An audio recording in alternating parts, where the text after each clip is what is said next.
श्री गुरुदेव, मम नाम जगन्मदिवालः।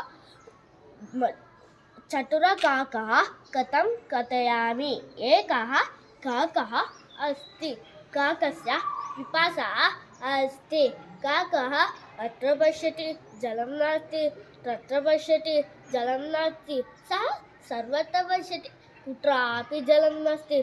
काकः वनं गच्छति। तत्र सः एकं घटं पश्यति। घटे किञ्चित् जलम् अस्ति। काकः चिन्तयति, कथम् अहं जलं पिबामि। काकः एकम् उपायं करोति। शिलाखण्डं स्थाप्यते। घटं स्थाप्यते। जलम् उपरि आगच्छति। काकः पुनः शिलाखण्डं स्वीकरोति। जलम् उपरि आगच्छति। काकः जलं पिबति, सन्तोषेण गच्छति। धन्यवादः।